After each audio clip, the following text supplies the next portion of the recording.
Well, folks, welcome to Auto Arcadia. I'm one of the hosts, Colin Wood, and with me is, Thomas Hope, the other host. funnily enough, how are you today, Tom? I'm good. I'm better now. I was a little bit grumpy earlier, but feeling a lot more chill now. Feeling much better. Not going to be enraged by the topic I want to talk about today. And what would that topic be? It's the toxicity of, or maybe I should correct that and say the perceived toxicity of car culture. But also, we kind of know that some elements of car culture can be quite toxic, and mainly online, it's like not as prevalent. I think in person, people are generally quite sound. It's not the worst community out there, but online, it can be really negative. Yeah, anonymity. Because, like what you said there, like car shows, apart from like clout chasers, everyone's been lovely. Yeah, most people are quite sound when you meet them because you're all. I mean, you've all made the effort to go to the show. Like that. You want to be there. And if you're chatting to someone, you're probably quite interested. Oh yeah, like you're definitely in a shared interest at that point, because you don't pay for a show ticket and then drive 6 hours down the road and then get drunk in a hotel and then go to a show the next day by accident. No, a lot of them are deliberate. But no, what you say, that's you're on the button, and I think it is online where certainly the perceived negativity is. Yeah, I suppose it's difficult to. I don't really know what I'm trying to say here, but like it's almost like everything online just seems to generate the kind of online bullshit drama associated with being online, and it's kind of frustrating that that's also very prevalent in like online car communities. Yes. I feel there's a lot of there's so much negativity and hate on certain things, and also like a lot of people that are just kind of the kind of person that when you buy yourself like a really nice sporty car, they can't say, "Oh, that's nice," "I'm glad you're happy." They say, "Oh, I bet that was expensive," or "I bet that's expensive to run," or "That gets really bad fuel economy," and you're like, could you just no say anything if you're gonna be so snappy? Yeah, like be happy. Like don't immediately drag what I've bought through the shit. Don't piss in my pocket and tell me it's raining. Just be like, that's nice. Wee bit Yeah, jealous, but that is nice. absolute minimum. Yeah. And I feel like for how rare people like that are in actual real life, there's a lot more of that online. Oh yeah. I totally I'm in with that. And one of the worst places for it, I think, is Reddit. Yeah, Reddit's quite a toxic place overall. It's like all social media, it's just absolutely horrible to be on for any length of time. Yes. No, I'm totally on board with that. And the thing is, as well, I think Car Talk UK is definitely the worst one for it, right? It tends to cater to a certain demographic that they may well refer to themselves as a car enthusiast, but when their question is, do I get the gold Renault Megane or the beige Renault Kadjar? I don't really see. Like I would say you're a fucking tourist at that point. And far be it from me to gatekeep anybody from anything. But to a lesser extent, you see it in like on the Porsche subreddit. There was a guy put up an absolutely beautiful 993 Porsche Turbo, and it was an RUF. Oh yeah. Turbo R, and it was absolutely gorgeous. And everybody's like, what is it? Why does it have those vents? Why does it have this? Somebody's riced it out, and everybody that actually knows what they're looking at is like, motherfucker, it's a roof or an RUF. I'd have a bee in my bonnet about saying roof because it doesn't sound right. Yeah, I remember when they were in Gran Turismo. I just always knew them as rough. Yeah, rough. And like a better one actually would be the Mercedes subreddit. So there was a guy posted up a photo of if you didn't know what it was, you would say it was like an SL 65. It wasn't like an AMG all out, all singing Big Daddy fucking Merc, but it was something special. And it had like a bright red leather interior, and it had garish but period correct wheels for like the mid 2000s. And everybody's like big fuck off Brabus wheels. well, it was a Carlson. Now, I understand that this might be niche knowledge now, but you have three big like Mercedes tuners. You have AMG that AMG bought and is now their in-house tuning division. You have Brabus, which everyone knows about because it's on Top Gear, and then you have the lesser known Carlos, however you say it. But they're quite Cosworthy, and by that I mean they're the opposite of what Merc usually is for a fast car. Like Carlson, when they were tuning something, admittedly not always a Mercedes, they were a tuning house, so they were tuning something, they'd like small displacement, lightweight internals, really big punch, which is quite Cosworthy. You know, small displacement, but not necessarily a small engine, and make it really fast. But everyone's on going, oh, it's been hit with a max power crowd, it looks horrible, it's worth like $4,000 because it's got this horrible red leather interior, and everyone that actually knows what they're looking at is like, motherfucker, shut up. It's a Carlson. Like, this is Mercedes royalty right here. This is only just below a Brabus, and in some ways it's above it. Very unique. But I think the problem is, and the reason I use like the Porsche and Mercedes subreddit to highlight it is, I think you get people who class themselves as enthusiasts, but it's a bit like they like the idea more than anything else, not necessarily being immersed in it. So if they see a GT3 RS, they're like, "Oh my god, that's a Porsche GT3 RS," because everybody knows what a Porsche GT3 RS looks like. But then when they see, it looks like every other 911. Well, it does, but with some fancy bits and tinsel on it, you know. Yeah, it might have been a little. That might have been a little there as well. Yeah, it was a little bit, but I'll gloss over that. But then you get the people who are like the idea of being a car enthusiast, but aren't necessarily engaging with the culture and the hobby and aren't really breathing it, if that makes sense. I think that's quite interesting, because what would you say, like, you know, what about someone who's like really into cars but doesn't have a car, or has to have like a really boring car? How could they still be an enthusiast? Yeah, because like that's a really good question. What would they have to do to be an enthusiast? Because I definitely would say that they can. Like, I think for me, it's like being a car enthusiast is like when you actually enjoy thinking and talking about cars. Like, you want to learn more. Like, you're interested in cars. Not that you're like, oh, cars are cool, but just like an actual cars are cool and I want to know more. It's more than a superficial thing, you know? Yeah, I would say that's pretty much a bang on as a definition, bud. I don't think you're going to get much better than that. Because, like, I mean, there's certain car brands that I don't know an awful lot about. Lamborghini, for instance. I could tell you what a Lamborghini is from looking at it, but I couldn't tell you, like, production history or anything. But then, yeah, I'm totally lost with the Lamborghini lineup. Like, I couldn't tell you. I don't know what their last car is. I don't know if they've got a new car coming out. Yeah. I mean, I know that they have the Urus, which is the newest one they brought out, I think. And it's just a fucking an SQ7 in a fancy frock because they're part of Volkswagen Audi Group. Oh, the Urus has been out for ages, man. Has it? Oh, well. Yeah.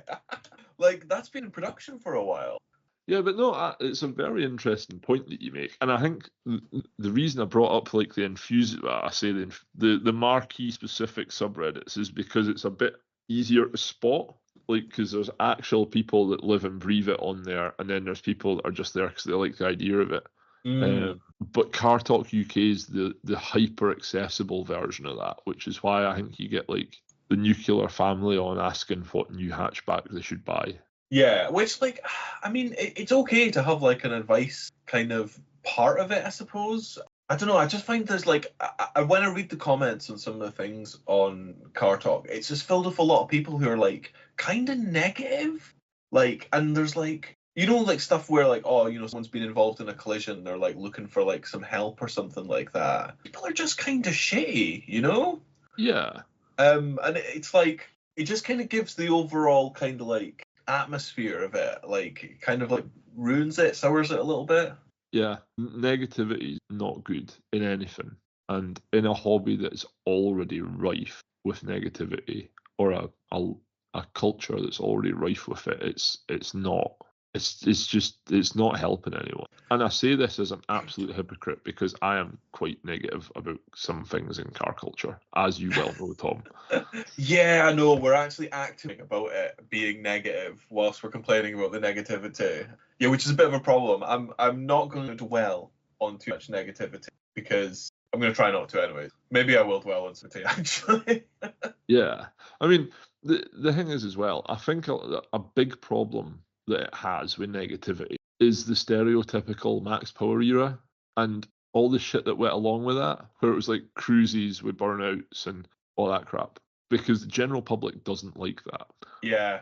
Like, it's really easy to look back on the Max Power era and be like, oh, that's really tacky and, like, kind of naff. But it was still, like, a kind of community and stuff like that, you know? Yeah, and do you know, I actually have a bit of respect for it as well.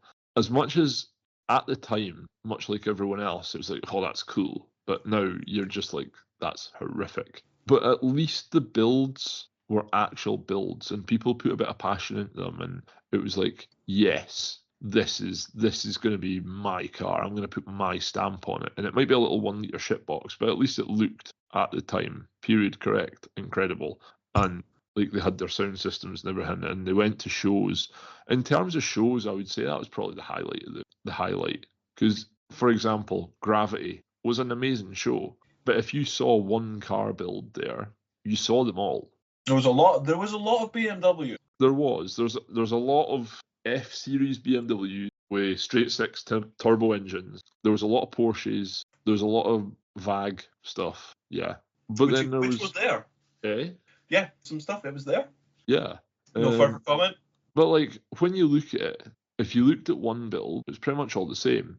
It was air ride, wide body kit, gnarly wheel, and clean paint. Mm-hmm. Or a wrap. Or a wrap, yeah. And that's like the builds now. They're just like my pal made this on Instagram, so I've copied it. I kind of get that feeling like it's a bit copy and paste. It's a bit cookie cutter formula. Yeah, I'll have that, but I'll have it in green instead. Yeah, but I think that comes into the ease of financing and stuff like that. Yeah, 100%. Like, I mean, the thing is, there's always like, I think there always has been like a level of negative in all kind of car culture and stuff like that. I think what you were saying about going on to the more specific, like kind of like forums to look for kind of proper enthusiasts is probably a much better idea. Oh, sorry, man. I gotta get the door. Cool. I'll be away. Be back. No worries. Really glad I put trousers on to answer that door. The guy took a photo. Oh, mate, I'm not editing that out. That's funny as fuck. Right, I'm sorry about that. Where were we? So yeah, you were saying that like going on the enthusiast site to find enthusiasts. Yeah. I think that's probably where you'd find a kind of slightly more supportive and better kind of community. But you know, it's like for in an enthusiast site, you do tend to talk about like what you're there for. It would be nice if there was a place just to have like an actual general chat about cars and stuff like that without it being like, you know, just kind of like shitty about each other's tastes. Like there's quite a lot of room for everything. Like people are kind of like a bit jealous and they like really are very, very willing to judge other people's choices and decisions and stuff like that. There's not really that much sympathy as well for other people. I suppose that's like kind of a symptom of the internet really, is no one actually bothers empathizing with anyone else. We're all just like, nope, fuck you, you're wrong. Yeah, like, it's just insane. It's an insane level of overreaction to everything. Definitely. I mean, it's actually quite an interesting point that you brought up there as well, because there was actually an effort local to me to do away with that. So there was a car club started up maybe 12, 13 years ago now. I believe they're still going, called BSPOC, which was Border Sports Performance Car Owner Club, BSPOC.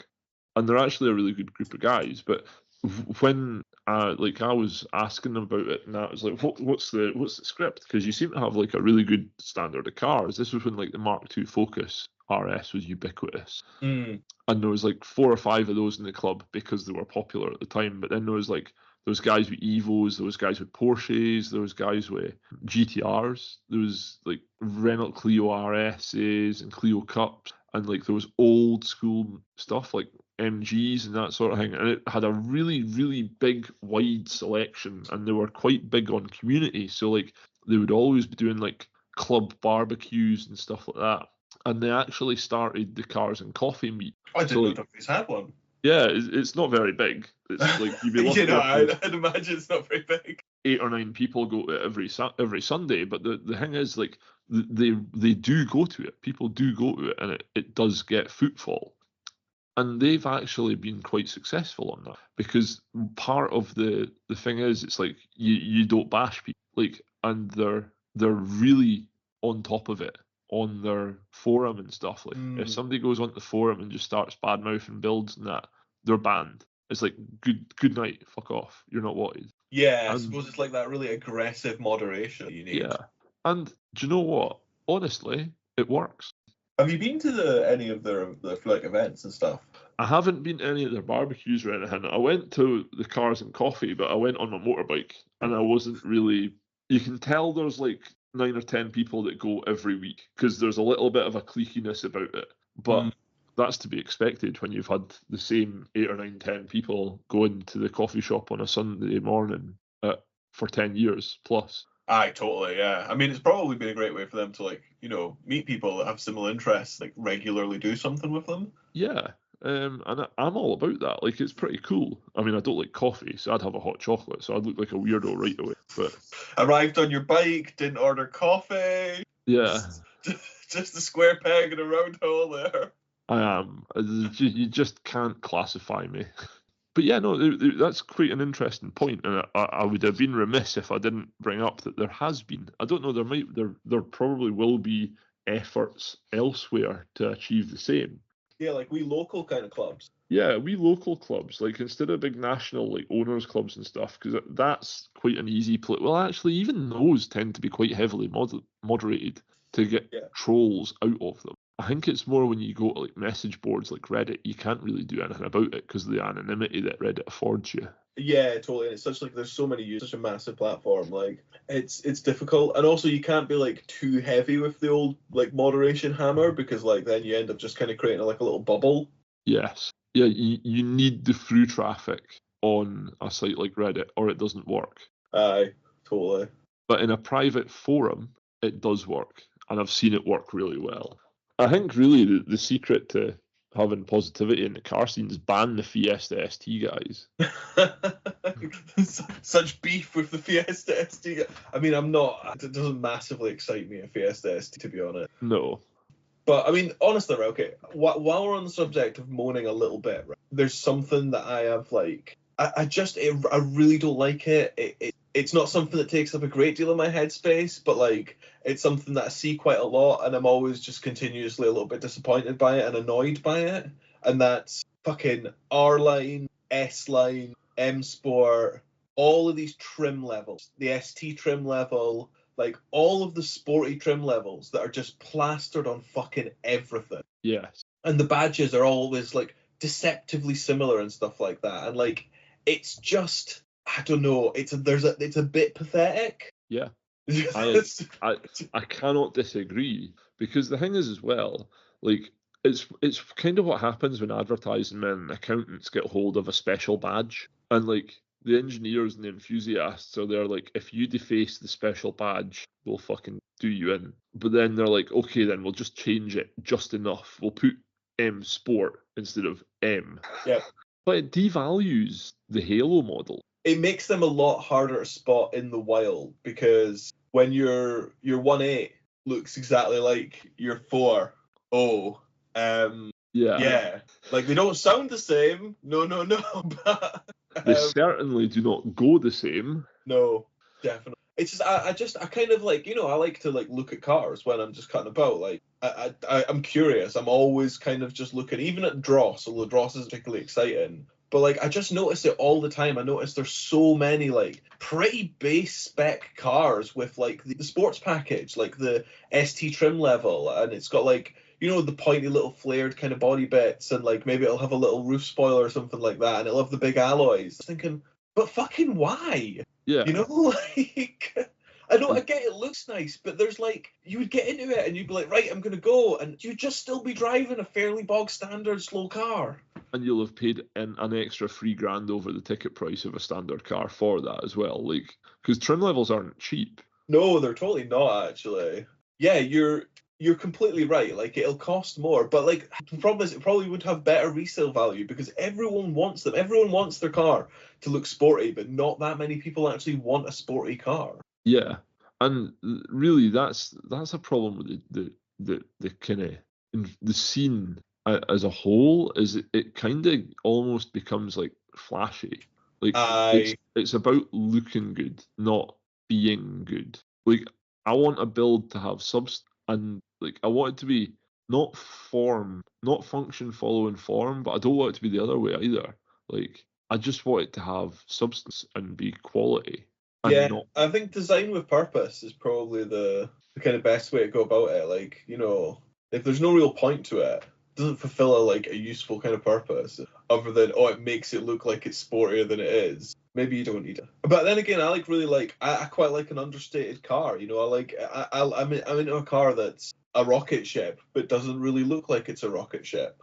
That's really cool. Like I like the idea of down badging something. You know, like make it seem like it's a lot more pedestrian, but it's actually really spicy. So like an M4 with like 420D badges and 420 SE, like like a BMW 4 Series SE bumpers and alloys, and like just make it look totally make a sleeper. Essentially, is what you're saying. Yeah, we are. We're just talking. Do you know what you just reminded spontaneously there of? Okay, I was sitting in traffic behind a Focus, and it would have been the ST trim, obviously. Because it's cold at the moment, you can see exhaust trails so much clearer. You can see the vapor come out. Yep. And I was sitting behind it in traffic, and I was like, where the fuck is that vapor coming from? Because it's not coming from anywhere near those fake tips. That it's got two fake exhaust tips, but then it didn't even have like an exhaust behind it or anything like that. The exhaust was like way back and off slightly. So there's I was just kind of been like, how the fuck did that get like past the design stage? Like, what? Why have they put those fake tips there, and why are they so off from where the actual exhaust is? Surely they could have ran the exhaust into like one of them to make it look semi-convincing. It's just this is like it's the thing of everybody wants to look fast and that's it, and it's like you can't justify putting a big bore exhaust on a little 1.3 EcoBoost, you know. No. It's just like even the Ford can't justify it to sell more cars. It's like it's literally a firm ran by accountants. The only thing they care about is selling cars. Yeah. And well, even they can't justify it. You can see that with their like cheaping out on materials, and the that 1 litre EcoBoost is a total fucking bit of a guff engine, really. Yeah, they're called Eco Booms. Yeah, they do get called Eco Booms. So that's because they've got the wet belt that deteriorates over time. Yeah. Yeah. I mean, that's just. It's an interesting cell phone, isn't it? Yeah, I mean, why not just go the whole hog and put a fucking time engine there? But like, look at American engines or Japanese engines when you design your timing chain, not German engines, because Germans can't do a timing chain. Like, I've never seen a level of over-engineering like what Audi does with a timing chain. And with anything, like, my first advice with anything engineering would be design the system and then remove as much as possible. Add lightweight and simplicity. Yeah, and give yourself plenty of space. And then, yeah, plenty of space. And then see, once you've got your basic system, over-engineer everything by 20%. Like, if you want it to last 100,000 miles, you should be looking to make it last 140,000, so that you've got a margin, an engineering margin in there. And because like you see it on, have a look online next time you're on Google, mate, for an Audi V6 timing chain. It looks ridiculous. There's like 3 separate chains all coming off the crank, so each bank of the V has its own chain, and then there's a chain that goes down to the oil pump. So immediately, right off the bat, you've tripled your failure rate on your chain because you've got. I'm now looking at a picture of one, and yeah, okay, so it's got one chain that runs across both of the Cams. Cam. Yep. Then one down to the crank, and then from the crank there'll be one that goes down. So to link up what 1, 2, 6 to link up 6 pulleys, there's 5 chains. Yeah, it does seem like quite a lot. If you went to a Japanese engineer, at Toyota, for example, he'd have been like, cool, one big chain, couple idler cogs, and a tensioner, and that'll do. And we'll put it right at the front. And we'll put it right at the with front of the engine, so you cover don't have to that remove the comes off. engine. So yeah, I think a big problem is though people buy them, so they'll never change it. German cars are entirely over-engined, sometimes to their detriment. They are like, they're needlessly complicated in a lot of respects. I think Audi are insane. Like I don't know if I'd have an Audi, not unless it was quite special, because based on how much of a fucking ball ache they are to get like any work done on like that.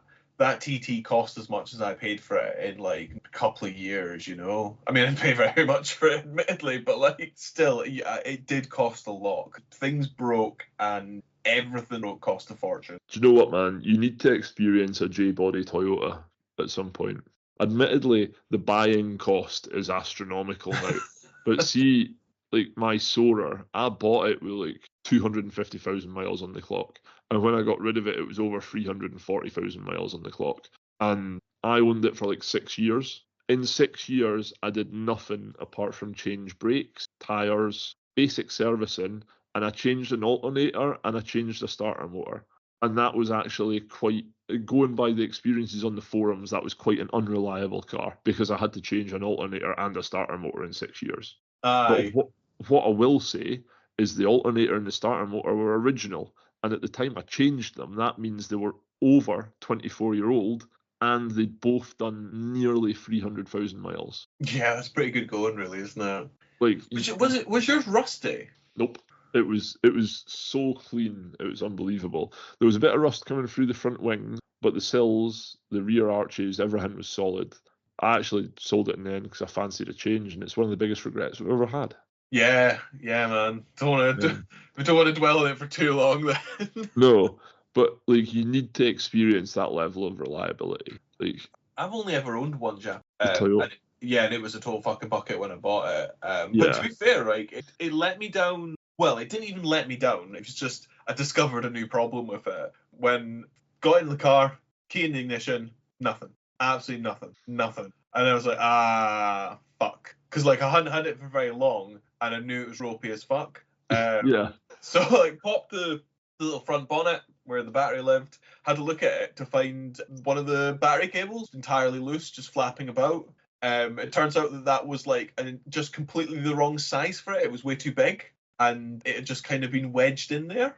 So I like re-wedged it and got like it started up fine, drove off. But because the car was so hard, every bump in the road would just work the battery connection loose from the terminal. So it's basically just playing roulette with when the battery would be disconnected. That is amazing. Yeah. I don't know if I ever fixed that. I must have. Surely I must have, because I drove the car way more after that. Yeah, But I do have a feeling I might have forgotten. I mean, MR2s do tend to be the more unreliable side of Toyota. Aye. I mean, it was broken. Like, the synchro on third was totally fucked. So, like, getting third gear was, you know, there was a little bit of an art to it. Not difficult, but, like, it took a bit of getting used to. Yeah. I remember my mum used to drive that car. Quality. Just thinking about it's wild. She used to drive it occasionally, keep it moving and stuff when I was away.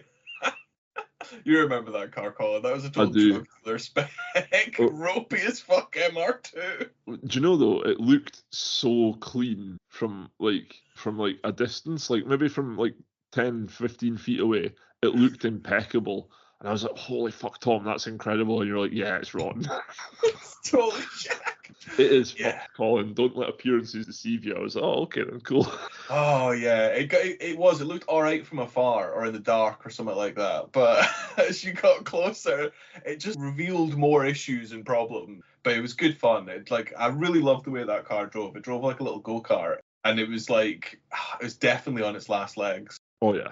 So, yeah, that was my only venture into Japanese car ownership, and I actually didn't really have too many problems with it, even though it was probably a terrible example of the car. So yeah, I just don't find Japanese cars that exciting in a lot of ways. Like some are, and I really like Evo 10. I know we diverge on this opinion, but I quite like the way that they look, and I'd love to see if that might be a car for me. But the interiors are disappointing. Yeah, that's where the Japanese cars fall down fair. There's a lot of cloth, a lot of kind of like, I don't know. It just seems, it doesn't seem as special as the outside. Like you've got this really kind of quite special, cool outside of a car, and you've got like a kind of spicy motor in there, a 4-wheel drive system. You've got something that's like fun to drive and capable. And inside of it, it's like not that interesting or exciting. Like I mean, some of them get kind of nice seats and stuff, but ultimately, like kind of the buttons and things, it's always just like a Japanese car. Yeah. Knowing how our car tastes go, I can't wait for the first channel project Do you know because what I will say? The RX-8 did have a very nice interior. it did. They were I, nice. I really liked that. Thinking back, yes, I will concede that yeah, it got leather. Like someone actually thought about where to put things and made them look nice inside the cockpit. Oh yeah, like as a car, outside of it having horrific fuel consumption, they were lovely to live. I loved mine. Absolutely adored it. Sounded amazing. It did. But yeah, I You cannot straight wait. piped that car, yeah? I did. It was so loud. It was It was like phenomenally loud, yeah. it was obnoxiously loud. But I am going to attempt to change your attitude towards Japanese cars. And I believe it's something I will manage to do with some carefully selected automobile choices. But Honestly, I'm not I, go- I I think I'd be very easy convinced. Like, I look at Japanese cars. When I'm looking for a car, I'll look at Japanese cars. I've just never really bought that many. I end up buying German. I like the German whip. fair play. I can't judge. I can't say anything against it because yeah, I've had a few myself. You've had a lot of cars though, and there's not really that many brands that aren't rep. Well, there are a few. They are. I tend to stick to what I know, which is it's anything with a straight six, which narrows I've never owned well until the Copart adventure. I had never owned a Renault, but I am slowly warming to the Renault. I would actually be up for getting like a Megane RS, like a 260. I like the Megane RSs. I like the Clio RSs as well. Yeah, I don't know. For me, it has to be the Megane. Just I like the body shape more, and I think they're much nicer proportioned. But then you're a hatchback man, and I am really not. Yeah, I mean, I'm not super into hatchbacks as a style, but I do think that the Clio RS 200s are quite well proportioned. I do think they look quite good. I like the way they've given them quite nice, interesting colors. Like Yeah, they're quite. I quite like them. I like the Meganes too, but like I'd probably end up Clio. But then I do like smaller cars. Like the Megane to me is is a bit big unnecessarily. yeah, fair enough. Yeah, that. I mean, there's really no argument for having it over the Clio because I imagine due to the lighter weight, the Clio is probably a better steer. But for me, I think I would get more value out of the Megane. But yeah, no, it's actually I'm going to change this episode and make it into a public service announcement because for the past 20 minutes we have just been two car enthusiasts talking about cars and we haven't actually agreed on very like well we have agreed on quite a bit, but there's quite a lot where we differ greatly in Yeah, our totally. in our application of the madness, and we've managed to do it in a perfectly civil way without calling each other bastards. Yeah, no, we've not undermined each other. We've not said we're horrible people or we're stupid or we fucked up our lives. Or that we have gauges like a Yep. Fiesta ST driver or anything like that. Yeah, like basically, we are teaching the internet how to be civil. How No, to we're be not. friends. uh, instead of I think instead of the engine banging downshifts and burbling away on the outro, I'm gonna get the Goonies. Ooh, friend. For the outro. Yeah. No, man, it really is like back to the kind of original point. The toxicity in the scene is obscene. Like there's a lot of it, and really, I think it would be a much nicer place if we could get away from it. But I don't think we ever will. Yeah, there's probably always stuff like that. But yeah, you're right. It's kind of, I suppose maybe it's kind of just about like creating the right community for yourself, maybe. Well, that's what I was about to say. Like, I think anyone that's got the same feeling as us on this, where the car seem to be better off without it, if you're listening, I hope you are. Basically, just go and find a local club and embed yourself there because Honestly, I struggle to think of ever seeing a local club, like even at shows where there's a club stand, where especially if they've got a good variety of vehicles in there and it's not just stuck to one marquee, like I think that's going to put you in pretty good stead, and you're probably going to get quite a good atmosphere out of it. Yeah, I think the key to actually getting a lot out of it is by physically meeting if you can. Oh yeah, because people are quite nice when you meet them face to face. they are. I mean, the one that jumps to mind was Brabus Man, who we met at Shedfest. He was lovely. Yeah, he was really nice. Yeah, and he had a really cool car as well. We must have did. spoken I to him like for that like car. at least an hour or two Sorry? between the hotel bar and the show. We must have spoke for at least a couple of hours. Oh yeah, no, definitely. I mean, well, we were not that I remember that night really well, but we were drinking with him that evening. Yeah, you were worse ran for into wear him the at the next show morning. as well. Yeah. Oh my god, yeah, fuck! I ran into him in the hotel because I got lost. Fuck. Yeah, he actually showed me where my room was. See what I mean? Thanks, What? Justin, by the way, if you ever do hear this. I really appreciate that. Yeah, it was the legendary dude, and we hope you're doing well. Yeah, totally. I was far too drunk that evening. Yeah. I think I was drunker than I think I might have been drunker than I thought I was, because I can remember the steward at the gate to Shedfest telling me off when he was like, "How's it going, lads?" And I'd be like, "It'd be an awful lot better if we weren't fucking hungover." And he's like, "Shh, you're driving a car and shut up." It was quite a grim morning that I remember. Really rough. Yeah, Straight to the co-op to get some like energy drink. Lucozade and chicken strips was the order of the day there. I did heavy lifting in that one. No, it was a spectacular show. And really, I think as well, that's another thing I would say to anyone listening is like aim for the smaller shows like Shedfest and like your local shows, because it's going to be like going to a local club.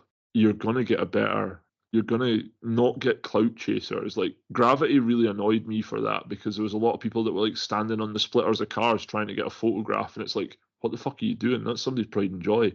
Definitely. It definitely felt more like it was kind of just like a big event, and there was I remember when we got there and it was just people everywhere, like an overwhelming amount of people just everywhere, and it got steadily better as the day went on. I found myself like enjoying it more as more and more people left, basically. Yeah, definitely, man. Like if we were to do Gravity again, I would be like totally the plan for me would be to get rat arse drunk the night before and have a good lie in and get up at like midday and go in for the afternoon. Aye, totally. We didn't need to be in a hurry to get there, like. No, because like you say, the day got better as the crowds died off, and it was when all the little like 14-year-olds with selfie sticks fucked off. It improved dramatically. Yeah, I just remember queues as well. Like, do you remember queues for just fucking everything? Oh yeah, it was crazy. It was. And draw an immediate parallel to the likes of Shedfest. It was like night and day. Yeah, I liked how open and kind of airy Shedfest was. There was plenty of space to like just take like a break, which was really appreciated when I was feeling so fragile. Yeah. No, I would say Shedfest is probably my favourite car show that I've ever been to. I really enjoyed that, yeah. It was a really nice day too, and there was loads of weird and unique stuff. Like, Gravity was cool and a lot of stuff was really impressive, but I also do like just kind of seeing more normal cars as well. Yeah, like, it's nice to see a Porsche 911, but you see them driving around. But then when you see a Porsche 911 and then next to it you've got a Nissan March, and then next to that you've got this big Buick that's like, to walk around it is actual physical exercise because it's such a distance. Like, that's cool. Variety, it really is the spice of life. In this hobby where everyone does the same and buys the same, variety is cool. Definitely, yeah. Well, I'm trying to make my mark on variety by going for a slightly different coloured set of wheels this time. Do you know when I was younger and I had that Fiesta? There was the metallic green, which was a really, really nice metallic green that Ford did in the kind of like late 90s, early 2000s. It was that kind of generation. Yeah, it's a lovely colour. It's a really nice colour. Yeah, Ford used to have some banging colours, although they did do a lot of like burgundies, which were not to my taste. Yes, that as well. Wait, where was I? I was so lost. Can you remember what I was saying before I got distracted by that? Oh, I do know. I remember now, man. I was talking about alloys. So like, it used to be that lovely green, and for ages when I was younger, I just got obsessed with the idea of chucking a set of green alloys on it as well. Which, looking back, would have made it look absolutely dog shit. But like at the time, I was like, this is banging. Yeah. And I'm really glad I didn't then. But I think now I have like slightly matured in my taste. I think no, I can. I want to try a different color of alloy, but something a little bit more subtle than like fucking bright emerald green. Yeah, it's a fair shout. Like, what have you went for out of interest? Bronze. Ooh. What, So like, quite a dark bronze with a satin finish. so not like an Impreza bronze, which is actually gold. Yeah, not like a bright bronze. Right. At least I don't think so. I didn't really like. I remember I looked at like a picture or on a wheel on the wall, but I kind of just took a bit of a chance, to be honest. I'm gonna find out tomorrow if they look any good. I think they'll look surprisingly good. Because I hope they work with the blue of the car. Yeah, that blue goes well with quite a lot. And I don't think bronze. I think you might put them on and immediately have like a. I'm not sure, but I think if you leave it for a couple of days, it'll grow on you and you'll be like, actually, that looks fucking cool. Aye, I'll let it sit with. Well, I mean, it's good. They're going to be on for the winter because I put like a nice set of cross climates on them. Ah.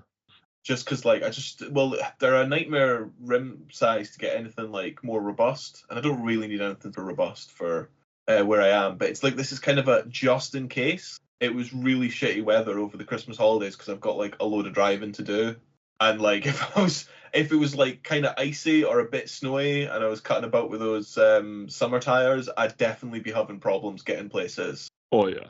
So I just didn't really want the fuss. I was like, okay, no, I'm willing to. I'll spend a bit of money and I'll just make sure I'm sorted just in case. And I thought, fuck it, while I'm at it, I'll change the colour and see what it's like. That's fair, man. And I mean, the thing is, as well, you're not going to lose that money because essentially what you're doing is leapfrogging your tires throughout the year. So you're just going to have the same set of tires next winter. Yeah, totally. I'll just get some. I think I'll get some tire bags.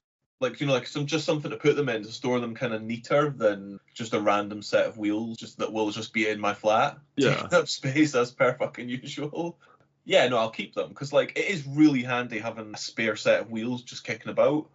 Like I definitely learned that from my experience owning that Volvo. Like it's just really, really handy to have a spare set of wheels you can just chuck on if you absolutely need them. Or you can run them with like a different set of tires. It's really convenient. That's my top tip to anyone. Like get a spare set of wheels. Fair.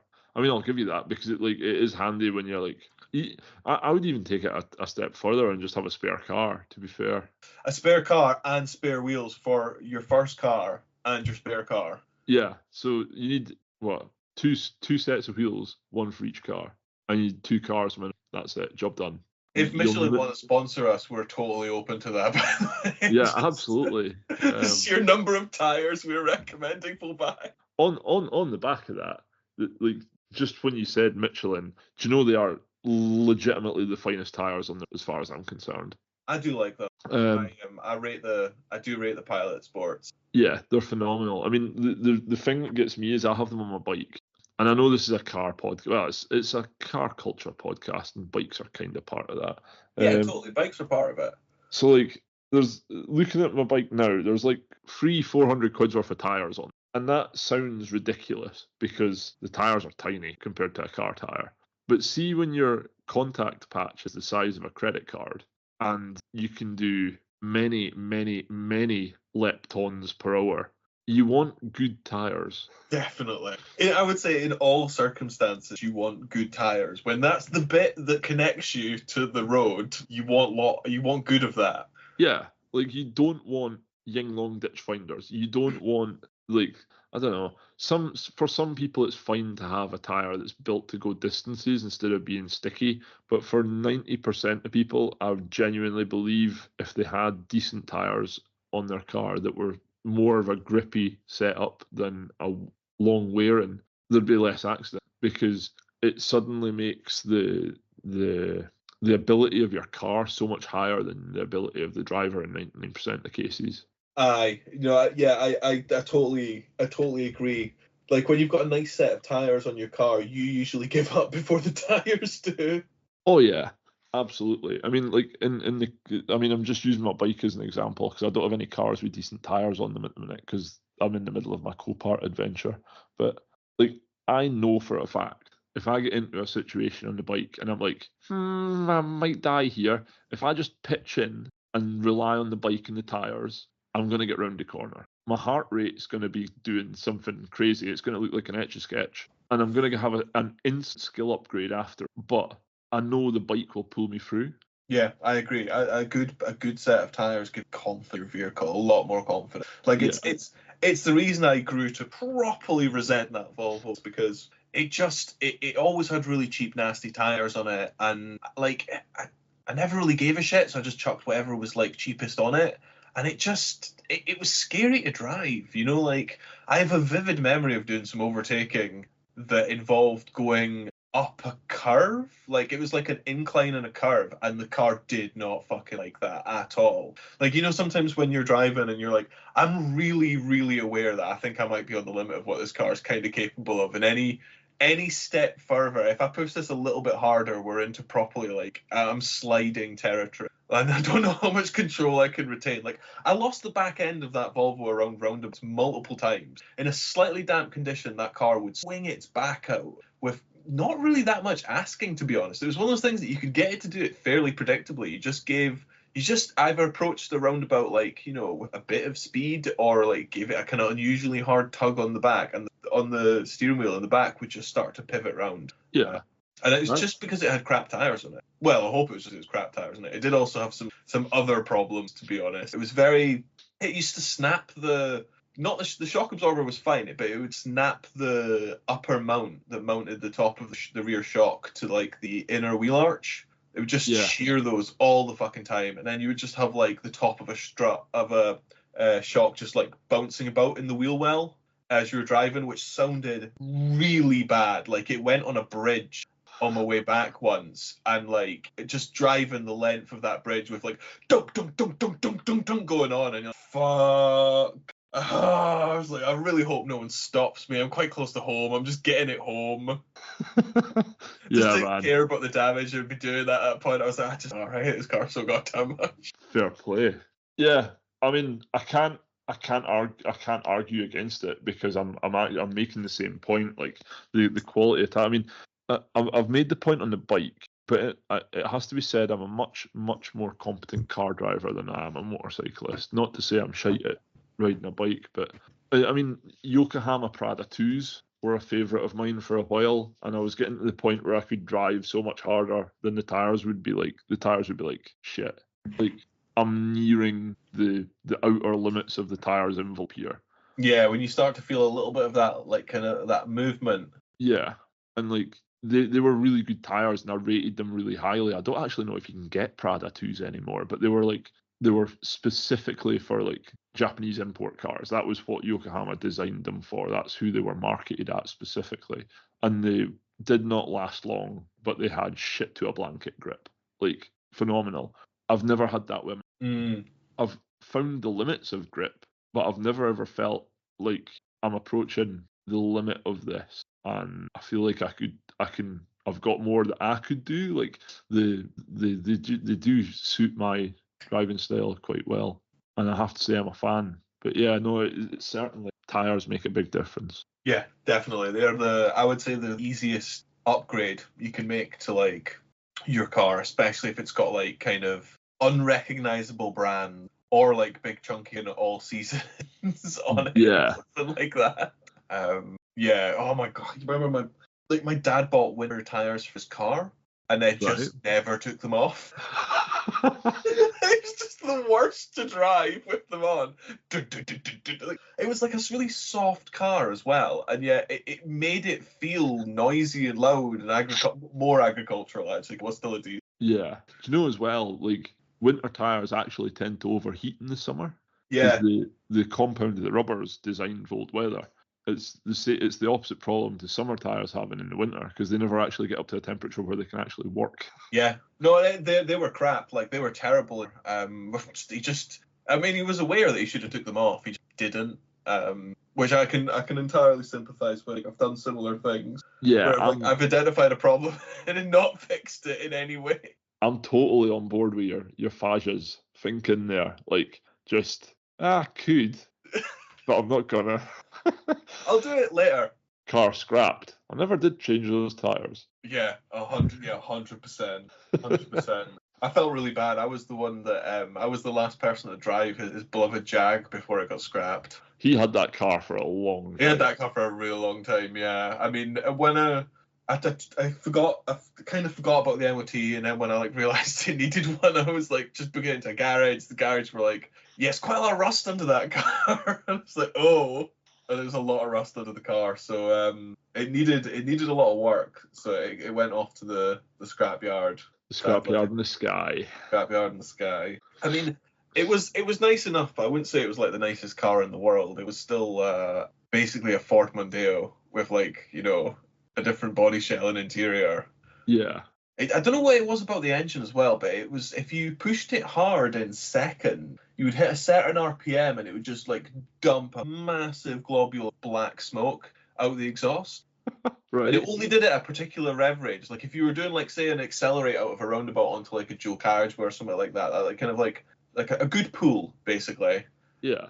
And it just reliably does it. It did it every single time at that RPM, and it seemed fine. The car, it ran right until the end. There was nothing actually wrong with the bits of it. It was just mostly rust. Oh, and the headlights were terrible as well. They'd look totally yellowed and all gone kind of dim and stuff. Yeah, that's a complaint of quite a lot of cars of that era, I feel. 100%. And I remember driving it it's nighttime, you're driving down these rural, it's really the visibility is shit. I'm in an area where deer are, kind of known to occasionally walk across the road. There's stuff to hit.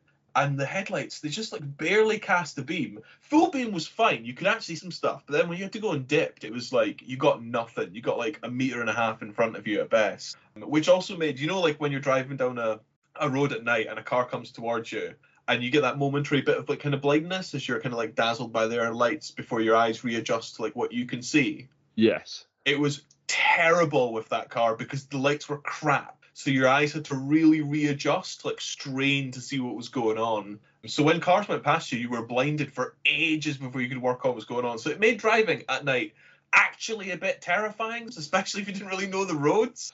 And I tried cleaning them up with a polishing kind of kit, and it made a marginal improvement. I also put brighter bulbs in it as well, which made a slight improvement too. But it's just terrible lights. It's not ideal. That's a thing I'm quite pleased has died off though, is the whole the fitting xenon kits. Yeah. Because I've not yet seen a xenon kit that doesn't fucking blind me. Aye, totally. But there's loads of those LED lights are really bright as well. Yeah. They're putting on. Especially if your car the quite high up, kind of crossovers and SUVs and stuff like that. They're at the exact level to fuck anyone in a car up. Oh yeah, it's there's a supernova just approaching you, and that's it. You're gonna be blinded, you're fucked. You can't see. Yeah, they're usually right in your fucking arse as well. So it's their front headlights are basically just being beamed directly through your rear windshield. Yes. Oh yeah. And do you know what? I don't know why, but I always seem to get landed with cars with slightly dodgy lights. The TT had crap lights as well. But I think that was more an electrics problem because it had some gremlins with its lecky. When you turn stuff on power, the headlights would always dip slightly. Yeah. And then recover a little bit. And they would get a little bit dimmer every time you just drew more power from the car. It's not ideal. Not ideal. Did I tell you about the time that I almost flooded that thing? No. I was driving again through crap back roads in Fife, and I'd specifically taken this route being the weather's really crap. I'll go the main roadway and the small amount of crap road to get to where I'm going, rather than going the kind of crap road the whole way there from the other direction. Yeah. And I got almost to where I was going, and there was this mammoth fucking puddle in front of me. So big that I stopped and got out and was looking at it, and I was just about to be I'm turning around when another fucking car appeared behind me. What are the odds on this totally back end of nowhere road at night as well? So I was right, well, fuck it, I'm going for it. And I just kind of booted it in second, and I got about 3/4 of the way through the puddle before the car kind of dipped a little bit, if you know what I mean. The electrics kind of dipped, the revs dipped a little bit, but I kind of just kept my foot down and got through it. and then I just left the car running for like about 30 minutes, just pissing steam out of it, just trying to heat as much of the water away off it as possible. Yeah, that car went through 2 kind of puddles of water that it shouldn't have been through, actually. I'm genuinely surprised it was like it ran as well as it did towards the end. Yeah, because the cars of a certain vintage, late 90s, early 2000s, don't typically play well with lots of water. Like, they tend to have sketchy electrics. Yeah, I mean, cars don't really like water in general. As anyone who's watched YouTube videos of like Rutherford Ford, Yeah. will kind of attest. Like, they don't like water. I think I came quite close to like doing some serious damage to that T that day, but I got through it, which is the important thing. Yeah, that's the important thing, man. It's like, well, you survived. Well, the car survived. The car survived, yeah. Yeah. Survived. Is it any wonder that I'm an end of life year for a lot of cars? It really isn't. It's becoming more and more clear why you are. Put it that way. Yeah. Yeah, using my little 2 Series to cart tires and wheels around. I'm an absolute master in stuff that shouldn't fit in a small car. Like. Well, I mean, you kind of have to do what you need to do with what you've got at your disposal. Like, you can't baby it. Like, it's at the end of the day. I mean, unless you have multiple cars and like you've got your Porsche 911 or whatever you want, and then like a Volvo for doing your daily shit duties, you kind of have to do what you need to do. Yeah. I mean, it's if you've got a car and you need to use your car for doing something, you just kind of make it fit. Yeah. You can fit bikes in all kinds of weird small cars if you're willing to get quite creative. Oh yeah. Yeah, mountain bikes and Yaris is a favourite. Aye, that's a reasonably tight package. It was not fun. It was more fun than mountain bikes in the back of an Accord, which was an absolute nightmare. But yeah, it was just fucking, yeah. Should we call it a day there, wrap it up? Well, listeners, that kind of brings us to the end of this one. So once again, thank you for listening. Drop us a like, a share and a subscribe. And if you can, leave us a review as well, because we really do like to hear your thoughts. Preferably make it 5 stars. We're not really interested in 4 or below. But thank you very much. Yeah, thank you.